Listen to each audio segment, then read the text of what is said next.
Hello, you're watching BBC News 24. I'm Gavin Esler. And I'm Sian Williams. The headlines at 6 o'clock. Life means life. Myra Hindley is told she must serve the rest of her days in prison. History in the making. The government announces the details for a new era for Scotland.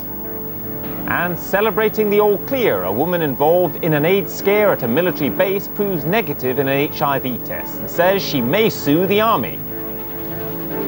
I'm Jane Hoppen, and in sport, Everton deny that Gary Speed is on his way from Everton to Newcastle United, and Coventry have signed the Dutch under-21 midfielder George Boateng for £250,000. Those are the headlines. There's a full sports roundup at past.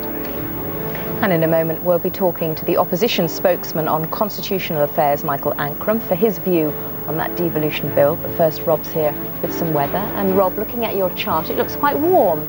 But wet, probably. Yes, I've amended the forecast a little bit from earlier. The rain that's in the east now and in Scotland probably won't move away so quickly tomorrow. But by tomorrow afternoon, I expect temperatures higher than they are today in the rain area, and it should be a nice weekend at least. Oh, good. More from you later.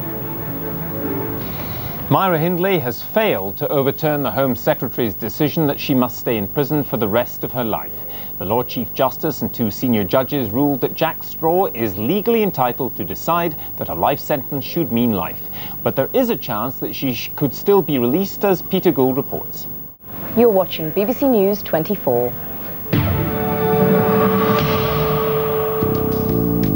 The city's already talking about it. It's going to be quite different from other things you've seen. Our business team presents it. I'm fed up with jargon. We won't have any of that. Bringing business out of the boardroom and into your living room. The business world is often surrounded by a great deal of mystery and a lot of complicated facts that we can cut through for you. Covering all the business angles. Business actually affects everyone's lives, whether you're a pensioner just with a couple of shares or even the chairman of a multinational company. We've been trying to find out what it means to people in the street and how it's going to affect their everyday lives. BBC News 24 reports on business hourly, plus a full evening roundup.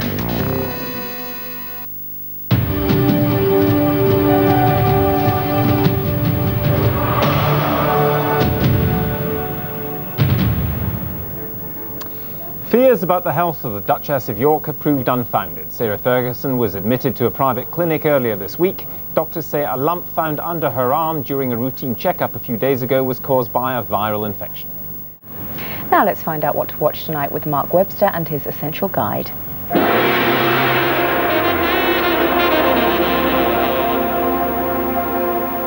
All mouth, no trousers. Now there's a phrase I've heard a few times over the years, and I bet you have too.